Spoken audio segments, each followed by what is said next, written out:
Actually, good afternoon. It is 12:14, and I'm filling in for my dad today, doing the devotional, and we're gonna hop right in. Today I'm coming out of First John chapter 3, uh, starting in verse 11, going to verse 18. And this question that I want to ask today is, when do we, or how do we know that we have God's love? And that's what we're going to dive into today. So why don't I hop right in the verse? So if you want to go along with me, it's First John chapter 3, starting with verse 11. And it says, "For this is the message that you heard from the beginning, that we should love one another. We should not be like Cain, who was of the evil one and murdered his brother. And why did he murder him? Because his own deeds were evil and his brother's righteous. Do not be surprised, brothers, that the world hates you. We know that we have passed out of death into life because we love the brothers. Whoever does not love abides in death. Everyone who hates his brother is a murderer, and you know that no murderer has eternal life abiding in him. By this we know love, that he laid down his life for us, and we ought to lay down our lives for the brothers. But if anyone has the world's goods and sees his brother in need, yet closes his heart against him, how does God's love abide in him? Little children, let us not love in word or talk, but in deed and in truth." And um, so John, he's writing to churches that he started, and he knows these people well. He knows the leaders of the church really well.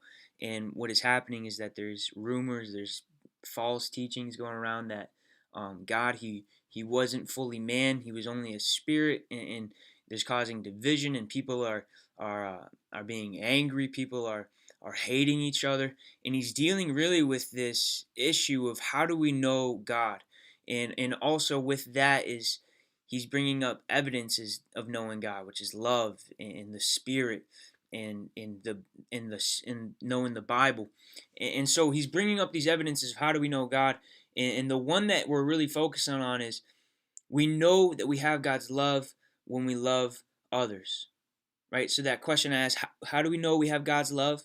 And John's answering it when we love others, and he's coming against this division in the church that he's speaking to, where there's no love. And he's saying, if you can't love each other, if you hate each other, then you don't know the love of God, because that's not the love of God. And so loving others proves that we have God's love. Right? God's love, it's different than others people's love. When we maybe love our friend, right? We do things for our friend. We might bring them food. We might, I don't know, we might take them out. We might, I don't know, go for lunch, or go have fun, maybe hitting some golf balls, or I don't know, something. But we spend time. We do favors. We care, right? And so there's that mutual love between friends. But with God, there's like an extra element. Like, here's God, here's us, and then here are other people. And when God's love comes and it meets with us, then our love comes and it meets with other people. That's a weird way of showing it, but there's a direct connection where when we have God's love, it doesn't just go back to God, but it goes to other people.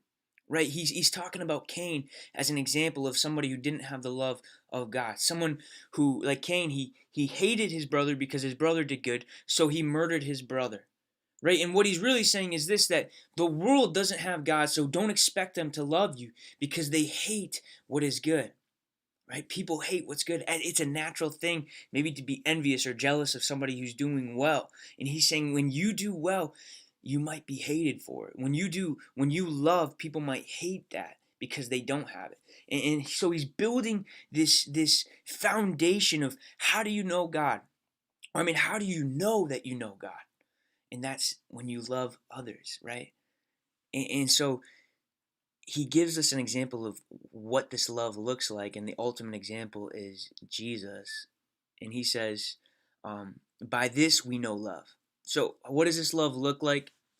That he laid down his life for us. So Jesus laid down his life for us, and we now, because we have that, ought to lay down our lives for the brothers. But if anyone has the world's goods, so now he's going to get more specific. But he's saying, if you know what love is that God laid down his life for you. And so now you, as an example of God, as somebody who's experienced that, is now to go and lay down their life for others. And I was thinking, what does that mean, man? We have to die for people? I mean that's in the cards, but I think that what John is saying here is, now that Christ has died for you, you can now live for others.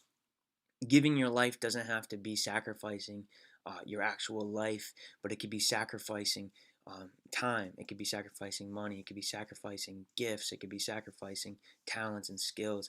And so what he's saying is this: if you have experienced the sacrificial love of Jesus, then you can't help but sacrificially love others.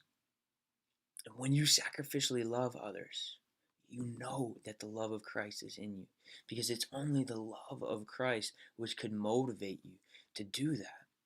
Right? I thought about William Wilberforce. William Wilberforce was was an English politician back in the 1800s, and he was just a regular guy. He was trying to get into politics, but something happened where he had a radical experience with Christ, and his heart was changed.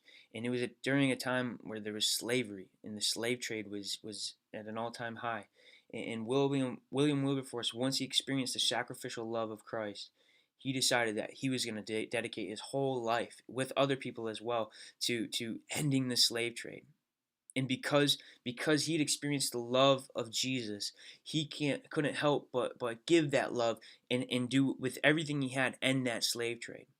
And they did. They ended it in England in the 1830s, I believe. And then he didn't stop until he died, until the actual slavery within England was, in all of England's territories, was ended.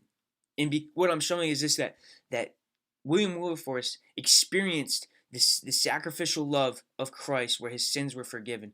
And now William Wilberforce couldn't help but because he had that love of Christ, he gave his life and he gave his love to those who were suffering. And that's what Jesus says. I mean, that's what John is saying in this. He says, he describes this love as, here in verse 17, and he says, this is how you love. If anyone has the world's goods but sees his brother in need, yet closes his heart against him, how does God's love abide in him? He says, don't just love with words, love with deeds, love with your life, love with your actions. And so, how do we love? We love by giving what we have. We love by meeting people's needs. We love by, maybe if you're a child in school, maybe helping someone out if they don't have enough lunch money that day, or maybe helping your neighbor blow their leaves, or helping maybe somebody who might be sick, bringing them food, or there's so many different ways. But love is shown not just through words, but through actions. And so that's what John is saying. He's saying, you want to know that you have God's love? Do you give love? Because once you've experienced the sacrificial love of Christ, you can't help but love others with your life. And so, yeah, how do we know we love God? How do we know we have God's love? Do we love other people? Right? Do we talk behind people's backs, or do we build people up? Do we meet needs, or do we walk away? Man, God, He's given us a perfect example on the cross to love people with your life, with all that you have. Um, and when you have experienced that love, although it can be difficult at times, we know what to do, and we have the motivation to do it because He died for us. And so now we can live for others. So, yeah, that's the devotional today. We know God's love when we love others. We love others through meeting physical needs and through being there for people. So, God bless you guys. Hope you're doing well.